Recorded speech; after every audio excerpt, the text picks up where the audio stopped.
이번 이야기는 무서운 이야기. 그녀는 행방불명.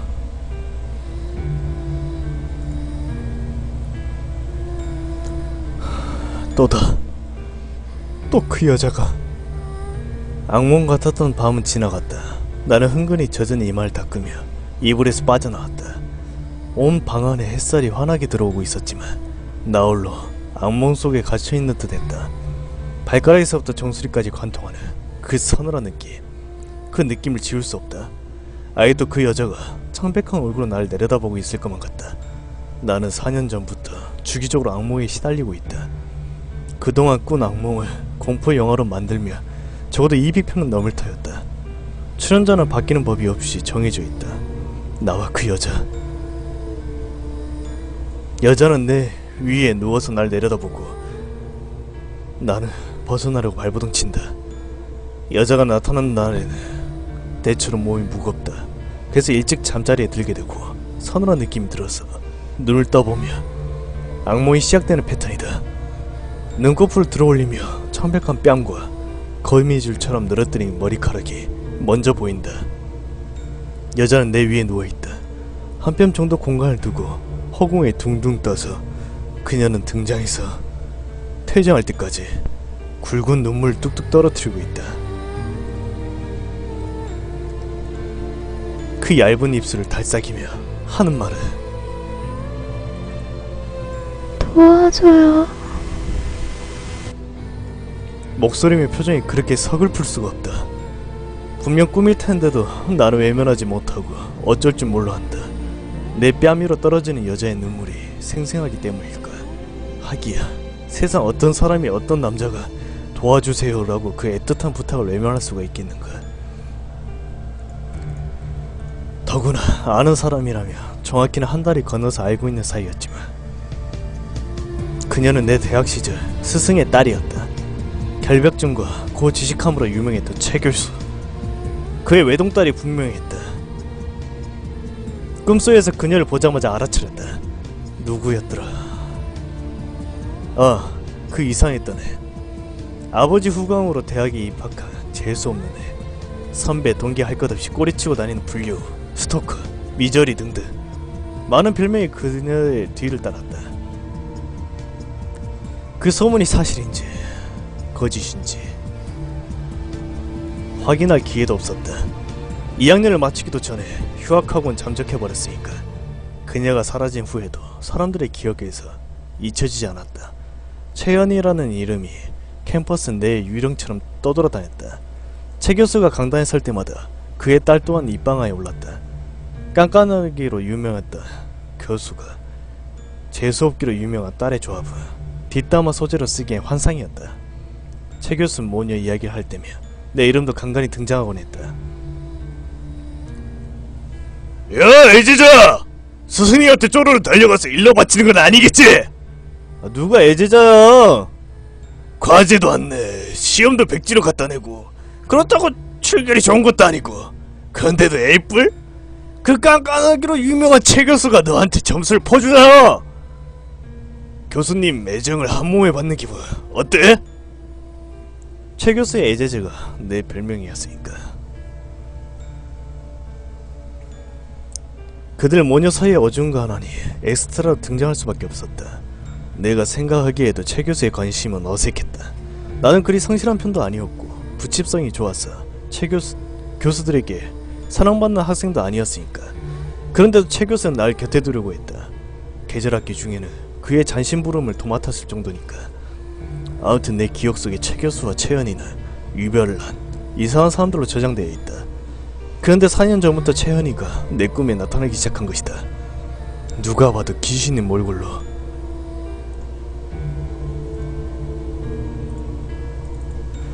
도와줘요. 눈물 뚝뚝 흘리면서 나는 꿈밖에서도 채연이에 대해서 생각하기 시작했다. 어디로 갔을까? 소문대로 유학을 가거나 학교를 옮긴 게 아니라며, 호련히 사라졌던 게 본인의 의사가 아니었다며, 한밤중 길을 가다가 납치당하는 그녀를 떠올려본다. 목이 졸려서 새빨갛게 충혈된 눈이라든가 강물에 내던져지는 모습을 상상한다. 이건 악몽이 아니다. 악몽이라면 잠에서 깨며 잊혀져야 옳지 않는가. 꿈이라고 치부하기엔 돌 넘어선 지 오래다. 그녀는 왜 내 꿈에 나오는 걸까? 그녀에 대한 생각은 냄비 속의 물처럼 끓어올라 흘러넘쳐 내 머릿속을 지배했다. 그러다 어느 날이었다. 낯이 있는 번호로 전화가 왔다.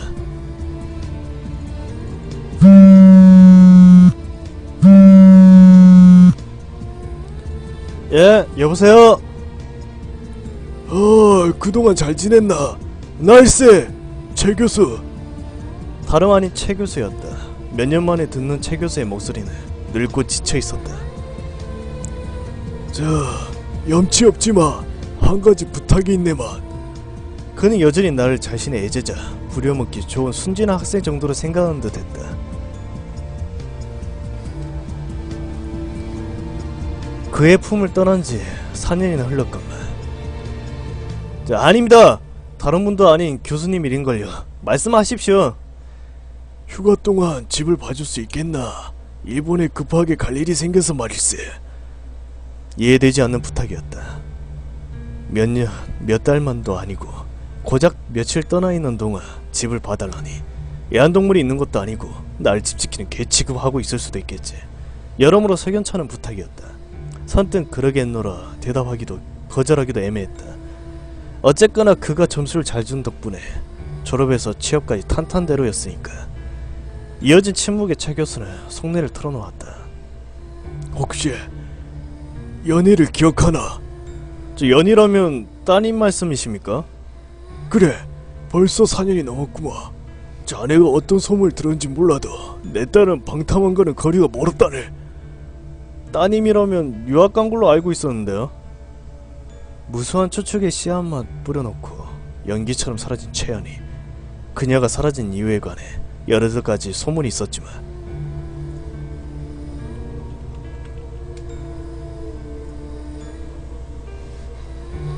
유학길에 올랐다는 설이 가장 지배적이었다. 최 교수는 호소하는 목소리로 말 이어갔다. 유학 간 게 아니라네. 그야말로 연기처럼 사라졌지. 잘 지내라는 쪽지도 남기지 않고 입고 있던 옷만 걸친 채로 사라졌단 말일세. 실종이라는 단어가 머리에 떠올랐다. 꿈속에서 도와달라고 울던 모습도 언젠가 내 상상 속에 나왔던 비참한 채우, 목이 졸려 강물에 유기당하는 모습 또한 떠올랐다. 혹시 그는 불길한 추측을 알아차는지 내 말 끊었다. 아니, 자네가 생각하는 그런 것도 아니라네. 연희는 잘 지내고 있어. 두번 전화가 왔으니까. 문제는 언제 돌아올지 모른다는 거지만, 아내와 내가 돌아오라는 설득을 하고 있는 중이지만 벌써 4년이나 흘렀고 그 애가 언제 마음을 바꾸고 우리 품으로 돌아올지 솔직히 모르겠네. 이 기묘한 부탁은 채연이 때문인 것 같았다. 그래서 집을 비울 수 없다는 말씀이시죠? 그렇다네. 연희가 사라지고 나서 쭉 미뤄온 일이라 안 갈 수도 없고 말이야. 주변에 믿을만한 사람이라고 자네밖에 떠오르지 않더고. 염치였지만 내 부탁을 들어줄 수 있겠나? 나는 짧은 고민 끝에 그러겠노라고 대답했다. 최 교수 말이 사실인지 확인하려고 했지만 채연이가 잘 지내고 있다며 내 꿈에 나타날 일도 없겠지. 내 눈으로, 귀로 보고, 들어서 확인해야겠다. 그래야만 지긋지긋한 악몽에서 해방될 테니 말이다. 나는 초조한 마음으로 약속 날짜를 기다렸다. 안개가 깔린 새벽, 나는 첫 차에 올라 최 교수의 집으로 향했다. 그의 잔심부름을 도맡았기 때문에 최 교수의 집 주소를 훤히 알고 있었다. 최 교수는 묵직한 가방을 들고 서 있었다. 신경이 예민한 사람 특유의 시선으로 걸어오네 나를 물끄러미 응시했다. 내가 꾸벅 고개를 숙이자 그도 굳게 다친 인매를 뒤틀며 인사를 건넸다. 어서 오게. 오랜만이구만. 잘 지내셨습니까? 최 교수의 아내는 먼저 차에 올라가 있었다. 검게 선 텄는데 창문을 빼꼼히 내리고 고개를 까딱이는 걸로 인사를 끝냈다. 숙여진 시선 끝에는 내가 들고 있는 가방이 있었다. 불룩한 가방이 고깝다는 듯한 그런 시선이었다. 그 표정이 어찌나 정이 뚝 떨어지는지 오히려 내가 부탁을 하러 온 기분이었다. 하기야 딸이 사라진 지 몇 년째니 예전에 그 다정했던 성격도 바뀔 법도 하지. 그라 조심해서 다녀오십시오. 그래. 부탁하네. 그들이 탄 차가 안개 속으로 사라졌다. 나는 우두커니 서서 그들이 떠나는 모습을 보았다. 한참 만에 집으로 들어와 가방을 내려놓았다. 현관에서부터 2층으로 가는 계단벽까지 액자들이 빼곡하게 걸려 있었다. 사진의 주인공은 여자아이였다. 딸이라고 하나뿐이었으니 채연이가 분명했다. 사진 속의 그녀는 지방 깊은 곳으로 그렇게 갈수록 점점 성장했다. 7살, 10살, 교복을 입은 모습에서 갓 대학에 입학한 모습까지 연인은 사라진 후에도 부모의 사랑을 듬뿍 받고 있는 모양이었다. 21살 나이에 멈춘 채로 영원히 젊음을 간직하고 나는 내 기억 속의 채연이의 모습과 가장 흡사한 사진 앞에 멈춰섰다. 어깨를 넘어서는 긴 머리카락은 부드럽게 말려서 굽이치고 있었다. 분홍색 립스틱과 짙은 마스카라는 그녀를 더 어려 보이게 했다. 언니 옷을 빌려 입고 외출에 나선 소녀처럼 각 고등학교를 졸업한 앳된 새내기의 모습 그대로였다. 나는 2층 가장 안쪽의 방에 들어갔다. 주인을 잃은 원피스가 구김도 없이 옷걸이에 걸려 있었다. 문 맞은편에 놓인 전신 거울에는 사진 몇 장과 메모지가 붙어 있었다. 새빨간 립스틱으로 하트까지 그려놓은 걸 보며 좋아하는 남자하고 주고받은 쪽지인 모양이다. 몇 차례 교수의 집에 방문했지만 2층으로 올라온 적은 처음이었다. 채연이의 방에 들어온 것도 그녀의 방은 소문처럼 여사스럽지도 미저리 같지도 않았다. 평범하고 수수하고 소녀답다는 감상밖에 들지 않았다. 나는 침대에 앉아 방 안을 쭉 둘러보았다. 밤마다 나타나 나를 괴롭히는 여자와 이 방의 주인이 동일 인물일지 실감나지 않았었다. 세상에 귀신이란 게 정말 있는 걸까? 오늘 밤에 밝혀질 테지. 그러길 바란다. 최 교수가 일러둔 대로 냉장고 속은 음식으로 가득했다. 그것들로 끼니를 때우고 거실에 앉아서 할 일 없이 리모컨을 돌렸다. 영화를 틀어놓고 보다 그렇게 보고 있으니 졸음이 몰려왔다. 아직 오후밖에 되지 않았는데 이술간 느낌이다. 악몽을 꾸는 날이면 이렇게 몸이 무겁고 일찍 졸음이 몰려왔지. 멀리서 전화벨 소리가 들린다.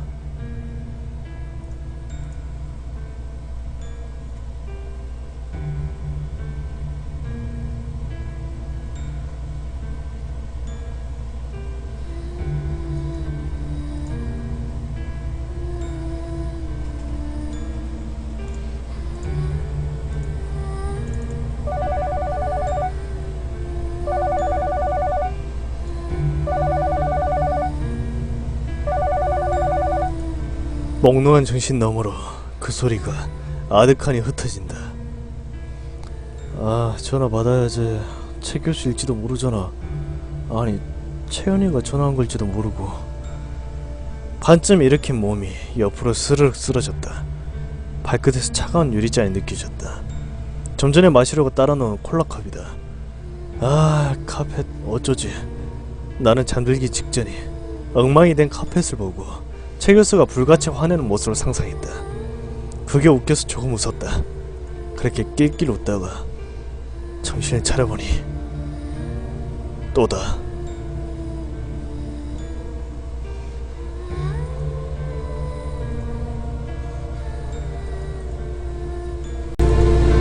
도와줘요. 자기가 나하고 자란 집이라서 그런지 몰라도 채연의 모습은 어느 때보다 생생했다. 긴 머리카락이 내 얼굴 위로 흩어져 있었다.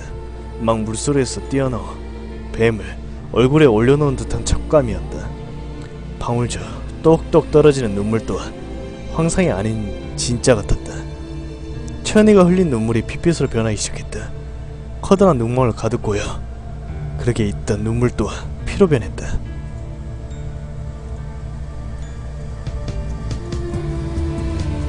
도와줘요. 평소에 꾸던 악몽과는 차원이 다르다. 어서 잠에서 깨어나야 해. 아무리 노력해도 손가락 하나도 꼼짝할 수 없었다. 입이 부들부들 떨렸다. 소리가 목소리 대신에 하얀 입김이 쏟아져 나왔다. 피눈물을 흘리고 있던 채연이가 날 향해 손을 뻗어왔다. 목표는 내 숨통이었다. 그녀는 내 목을 조르기 시작했다.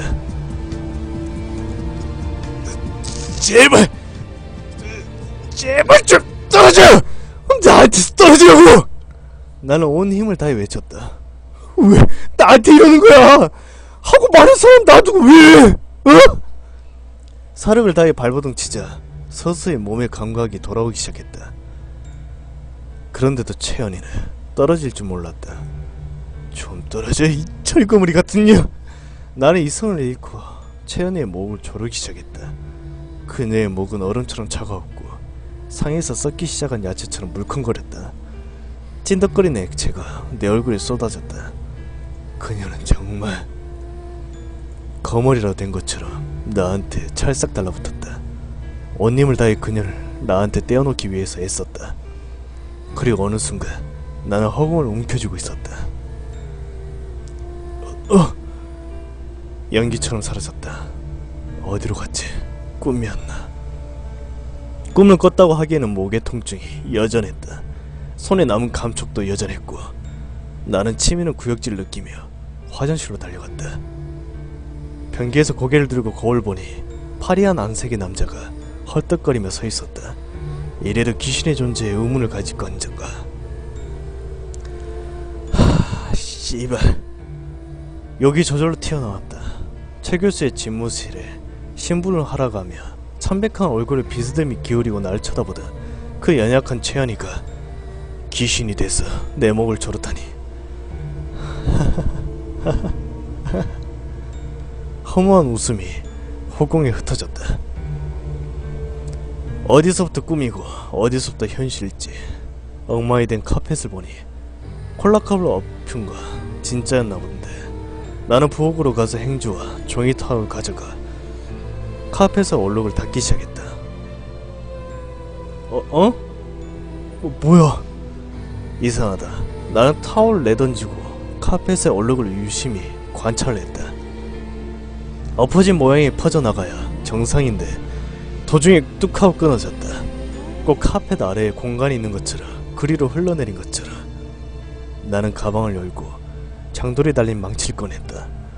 부엌에서 가져온 칼로 카펫을 잘라냈다. 깨끗하게 잘라지지 않았어. 손으로 잡고 뜯어내야 했다. 푹 하고 찢어진 소리가 경쾌하게 흩어졌다. 카펫 아래엔 퍼즐처럼 맞출 수 있는 마룻바닥이 있었다. 언뜻 보기엔 평범하게 보이기는 했다.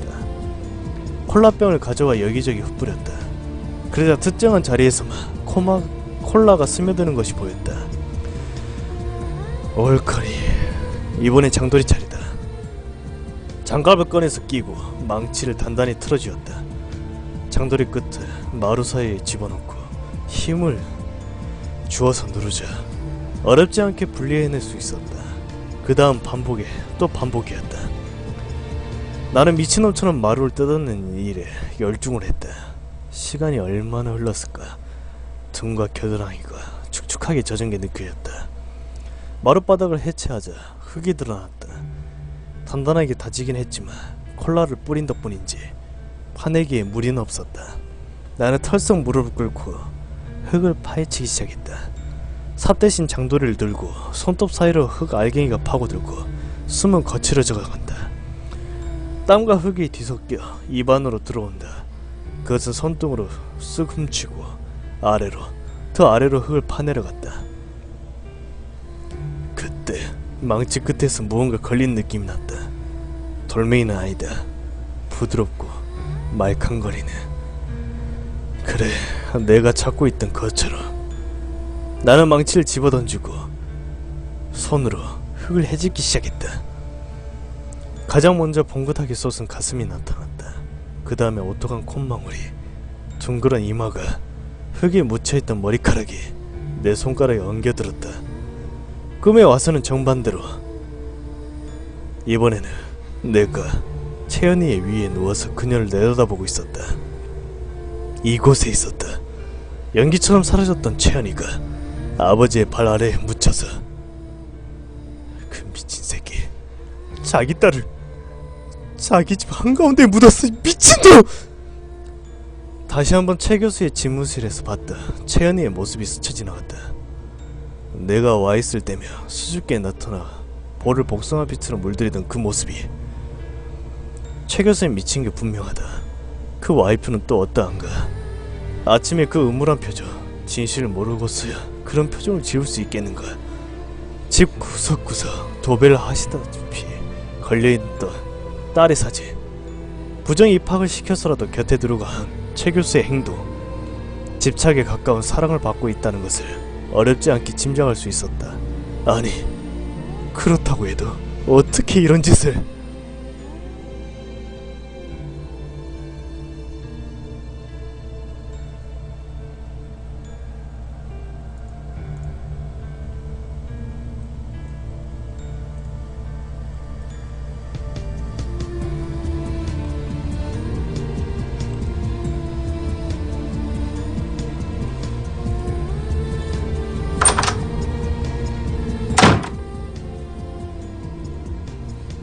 그때 문을 여닫는 소리가 들려왔다. 나는 직감적으로 그가 최 교수라는 것을 알았다. 황급하게 망치를 움켜쥐었지만 최 교수가 그보다 빨랐다. 뒤통수가 터졌는지 뜨거운 액체가 줄줄 흘렀다.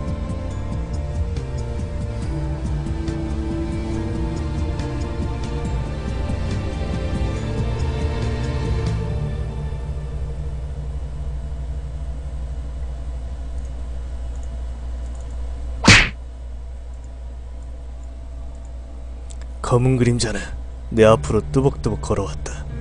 스며드는 가로등 빛에 확인된 얼굴은 역시나 최 교수였다. 그는 미간을 한껏 끌어모으고 있었다. 경단에 서서 강의하는 것처럼 딱 그만큼 진지한 얼굴로 내 목에 무언가를 감았다.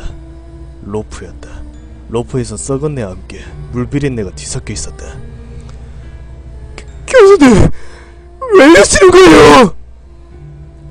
그는 냉막한 표정으로 주머니에서 쪽지 하나를 꺼냈다.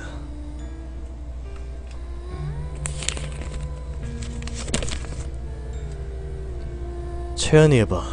거울에 붙어있던 메모들과 비슷한 쪽지였다. 립스틱으로 하트를 그려놓았다. 나는 떨리는 손으로 쪽지를 주워들었다.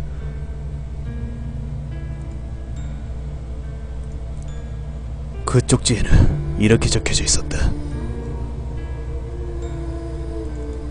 오빠, 나한테 이러지 마요. 왜 갑자기 싫다는 거예요? 오빠도 나를 좋아했잖아요. 예주, 그년 때문에 그러는 거예요? 내가 그년보다 어디가 못해서? 우리 처음 만났던 곳에서 기다릴 거예요. 나와줄 거죠? 동민 오빠. 쪽지에 쓰여져 있던 것은 다름 아닌 내 이름이었다. 동민구, 자네 꿈에도 찾아왔겠지. 우리 불쌍한 연희가 뭔가 착각하신 모양인데 저는 연희 아무 사이도 아니에요. 자기가 혼자 좋아서 쫓아다닌 거라고요. 울면서 도와달라고 하지 않던가. 도와달라고 할 사람 나요. 나라고요. 아십니까? 그 스토커 같은 년이 내 생활을 얼마나 진창으로 만들었는지 아시냐고요. 걔 아니었으면 내주랑 그렇게 끝나지도 않았어. 당신 딸이 천사인 줄 아나 본데 그녀는 스토커야. 어? 미션이라고. 최 교수는 입술을 꾹 다물고 로프를 천천히 잡아당겼다. 굵은 로프가 살갗에 파고드는 게 느껴졌다. 숨통이 막히고 압력 때문에 머리가 터져날 것 같다. 가물거리는 시야차 편으로 두 손으로 모으고 우두커니 서있는 최 교수의 아내가 보였다. 도와달라고 손을 뻗었지만 감정 없는 인형처럼 서서 지켜볼 뿐이다.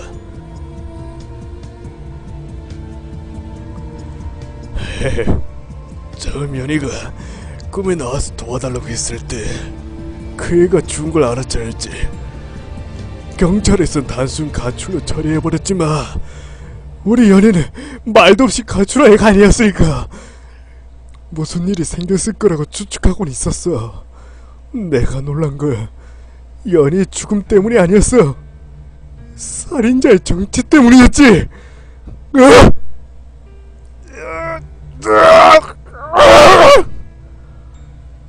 최 교수는 로프를 아내의 손에 맡겼다. 그러고 삽을 가져와 땅을 파기 시작했다.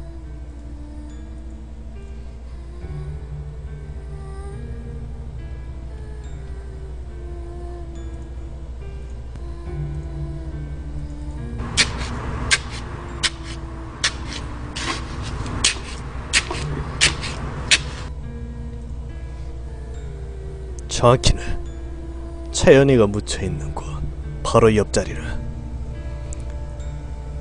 그래도 설마 했네. 다른 사람도 아니고 똥민군 자네가 연희가 그렇게 좋아했던 사람이 내가 특별히 아껴뒀던 제자가 아닐 거라고 부정했지. 내 망상은 아닐까 생각했던 때도 있을 정도로. 그는 애석한데 주절거리다가 어깨를 으쓱했다. 뭐 오늘 자네가 들고 온 가방을 보고 확신했네마. 그는 내 가방을 열고 장갑과 장도리, 나이프, 조리식 톱, 비늘로 된 우이 따위를 꺼내서 늘어놓았다.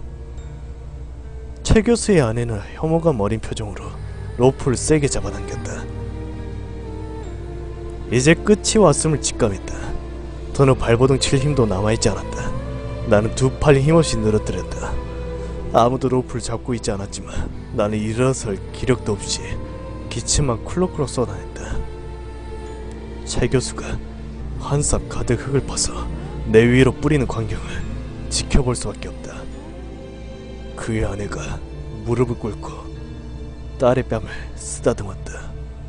그리고 최 교수는 이야기했다. 우리 딸, 우리 예쁜 딸. 채연이의 쪽지를 받고 나간 날의 기억이 떠오른다. 우리는 간단하게 식사를 하고 강변으로 드라이브를 했다.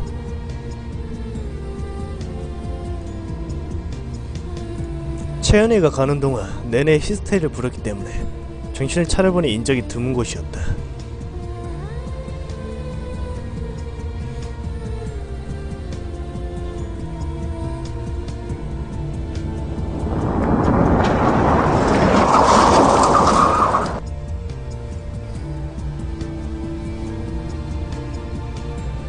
갈대와 잡초로 우거진 강변에서 우리는 차에서 내렸다.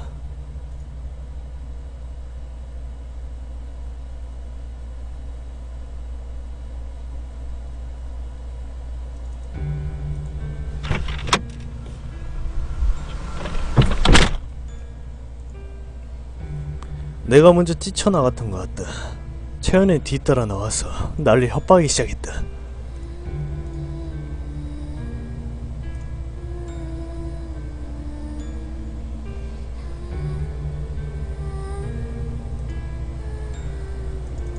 우리 아빠가 신경 써준 거 알죠? 솔직히 오빠 실력의 수석이라니 그게 말이 돼? 나를 실컷 이용해먹고 이제 와서 딴 년이랑 사귀겠다고? 웃기지 마. 장학금이고 인턴이고 다 취소되게 할 거야. 내가 그렇게 만들 거야. 너 제정신이야? 너랑 내가 무슨 사이라고? 만나서 드라이브 한 번 하고 술 한 번 먹은 거? 그리고 그렇게 되면 네 아빠는 멀쩡하게 얼굴 들고 강단에 설 수 있을 것 같아? 미쳤구나 정말. 어? 그래, 맞아. 미쳤지. 오빠한테 완전히 미쳤다고. 오빠 없이는 못 살아. 채연이 미친 사람처럼 눈을 번뜩이며 내 팔 잡아당겼다.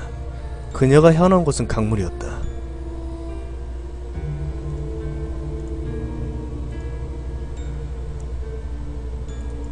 차라리 같이 죽자. 어? 제발 좀 떨어져. 어? 나한테 떨어지라고. 나는 온 힘을 다해 외쳤다. 왜 나한테 이러는 거야? 어? 하고 많은 사람 놔두고 왜? 그녀가 입꼬리를 비뚤음하게 끌어올렸다. 사랑 아닐까라고 집요한 목소리가 강물 위로 흩어졌다. 이미 그녀는 허리까지 물에 들어간 상태였다. 나는 나가려고 하고 그녀는 끌어당기려고 하고 가녀리 최고에서 나오는 힘이라고 믿기지 않기도 남자인 내가 서서히 물속으로 끌려가고 있었다. 그러다가 발 잘못 디뎌 몸이 휘청 넘어졌다.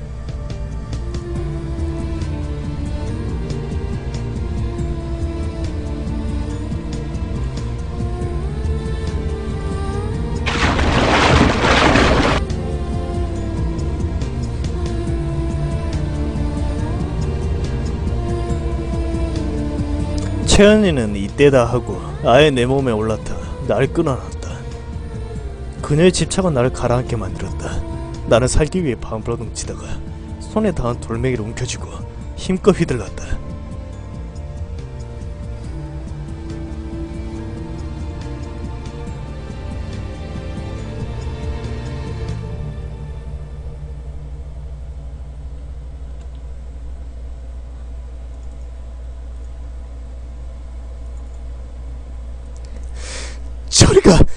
저리가 잘가버리 같은 년!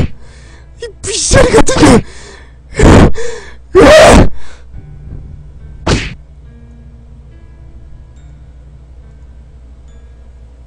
그리고 그 뒤로 첨벙하는 소리가 들리더니 몸을 누르던 무게가 사라졌다. 나는 물 밖으로 얼굴을 내놓고 기침을 토해냈다.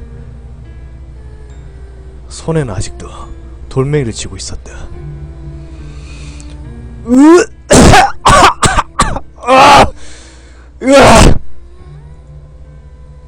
달빛에 비춰진 강물이 벌겋게 물들고 있었다. 나는 본능적으로 채연이를 찾아 두리번거렸다. 조금 전에 날 죽이려던 사람인 것도 있고. 연희야! 연희야! 그때 등 뒤에서 웃음소리가 흩어졌다.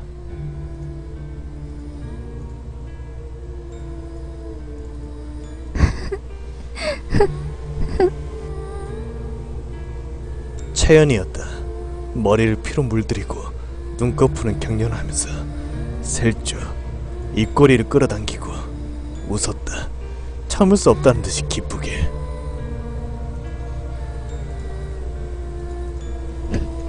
거봐, 오빠는 역시 나를 사랑해. 뭐? 날 걱정하는 거잖아. 손에 힘이 들어갔다. 다가오는 채연을 향해 팔 휘둘렀다. 내 허리를 붙들고 매달리는 채연을 떼어놓기 위해 몇 번이고 놓으라고 외쳤지만 그녀는 꿈쩍도 안 한다. 나는 목을 조르기 시작했다. 좀 떨어져! 제발! 제발! 채연이는 나에게 숨통을 틀어잡힌 채로 힘없이 팔을 늘어뜨렸다. 깨진 이마를 타고 흐른 피가 채연이의 눈가를 적시었다. 마치 피눈물처럼 눈가에 고여갔다. 그러면서도 나를 보는 시선만을 거두지 않았다.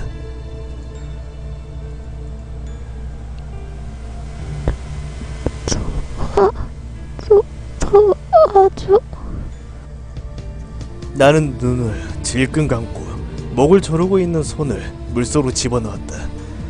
그러자 거짓말처럼 사라졌다. 채연이가 드디어 내 눈앞에서 사라진 것이다. 물속에서 힘없는 발버둥이 느껴졌다. 그리고 곧 그것도 사라졌다. 나는 차로 돌아가 가방에서 채연이의 가방이며 물건을 챙겼다. 그런데 가방이 이상하게 크고 불룩하고 묵직했다. 뭔가 하고 열어보니 로프가 뱀처럼 다리를 틀고 있었다. 소름이 쭈뼛 돋았다. 채연이, 그녀는 정말로 나랑 같이 죽을 속셈으로 만나자고 한 거였다.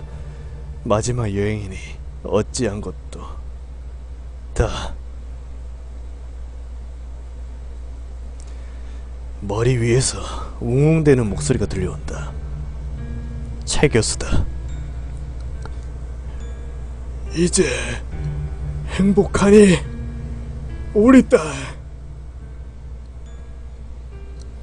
이제 로프를 쥔 손은 없는데도 숨통이 막혀온다.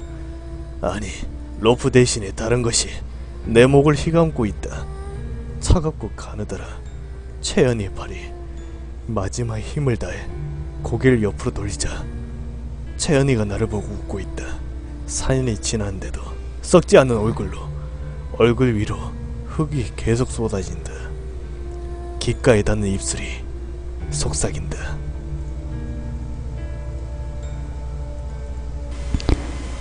같이 죽어요, 오빠.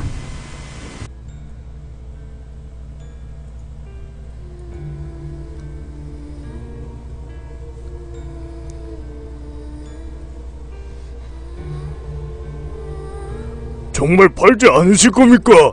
매매가보다 거의 2배는 된 액수인데 이렇게 한적한 곳에 전원주택을 지으셔도 좋고 아주 학교 근처로 옮기셔도 좋을 텐데요. 글쎄, 생각 없다니까 자꾸 그러네. 그래도 말입니다, 최 교수님, 이 동네는 어쨌든 재개발에 들어갈 거라니까요. 그러니까 챙기실 수 있을 때 두둑하게 챙기시는 게. 재개발이 언제라고 했지? 교수님도 아시겠지만 부동산이라는 게 짧은 미래를 보는 게 아니라 먼 미래를 보는 투자라서 말이죠. 15년? 20년? 안에는 확실하다고 봐야 합니다. 그렇담 상관없네. 예? 최 교수는 특유의 음울한 표정을 지으며 말했다. 그때쯤 되면 우리도